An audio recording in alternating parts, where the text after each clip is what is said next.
Peculiar గా ఉంటాను. నేను కూడా మీ అందరికీ తెలుసు, నేను ఒక గవర్నమెంట్ జాబ్ దగ్గర నుంచి నేను కూడా ఈ పొజిషన్కి రావడం జరిగింది మీ అందరి సహాయ సహకారాలతో.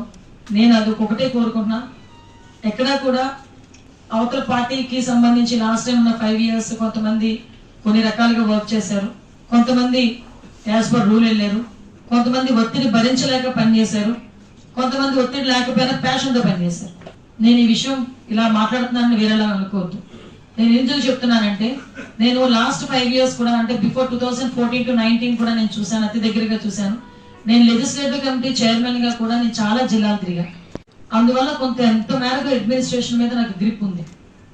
ఆ ఒక్క దాని మీదే, ఆ ఒక్క బేస్ మీదే చెప్తున్నా. ఇది ఏంటంటే అందరూ కలిసి పని చేసుకుందాం, ఇబ్బందులు ఏం పడొద్దు, ఎక్కడ కూడా ఇబ్బంది రాకుండా చూసుకోవాలి. ఒకటేంటంటే గవర్నమెంట్ కి మార్క్ వస్తుంది అంటే కనుక నేను టాలరేట్ చేయలేను. ఆ ఒక్క విషయంలో మీరు నన్ను మాత్రం యాక్సెప్ట్ చేయాలి.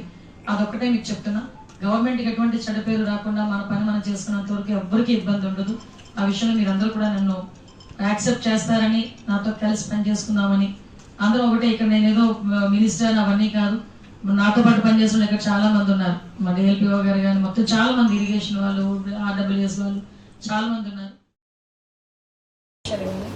ఓవరాల్గా అన్ని డిపార్ట్మెంట్లోనే చాలా సమస్యలు గ్రామాల్లో ఉన్నాయి.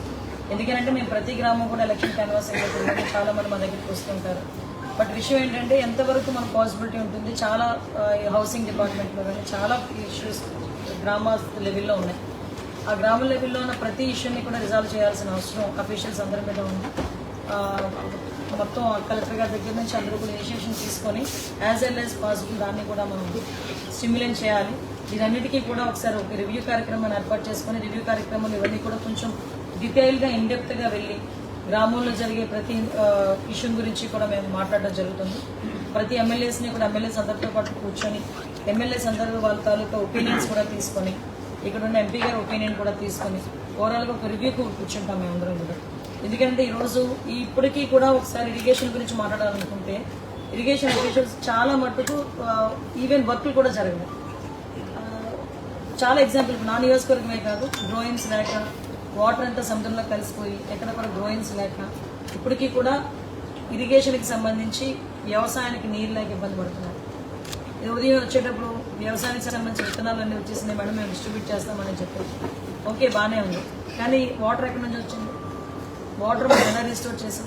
సో ఇలాంటి చిన్న చిన్న ఇష్యూస్ అన్నీ ఉన్నాయి. ఆ ఇష్యూస్ అన్నింటినీ కూడా రిస్టోర్ చేసుకోవాలి.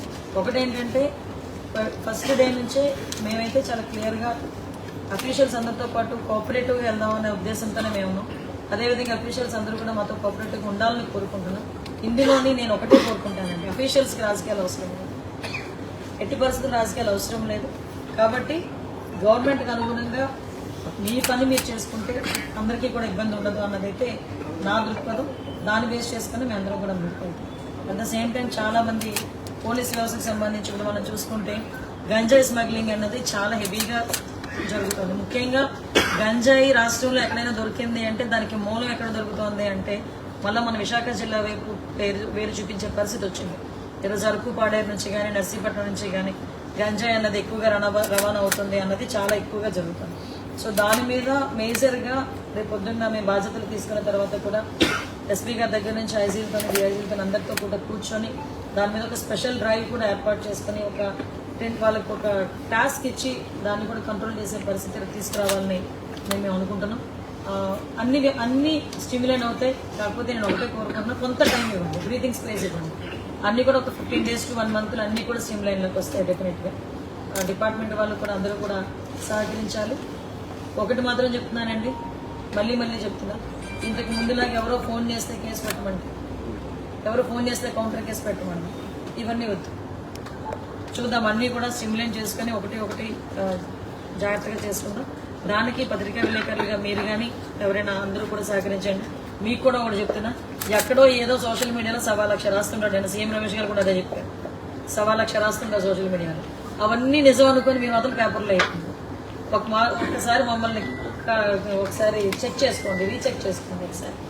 ఎందుకంటే మళ్ళీ ఇంకొకటి కూడా చెప్తున్నానండి, పోలీస్ డిపార్ట్మెంట్ వాళ్ళకి కూడా ఈ సోషల్ మీడియాకి సంబంధించి ఇష్యూస్ని ఎలా టేకప్ చేయాలి అంటే సోషల్ మీడియాలో కొంచెం అబ్యూజింగ్ వర్డ్స్తో చాలామంది పెడుతూ ఉంటారు, వాటి మీద కూడా ఎలా చేయాలన్నది నేను తర్వాత రివ్యూస్ అన్ని మాట్లాడుకున్న తర్వాత మీకు ఒకసారి డిస్కస్ చేస్తాం. మేడం, మహిళలకు సంబంధించి ఎలాంటి ఉత్తరాంధ్రకు సంబంధించి ఎలాంటి చర్యలు తీసుకోబోతున్నారు మహిళలకు వచ్చినటువంటి చట్టాల మీద?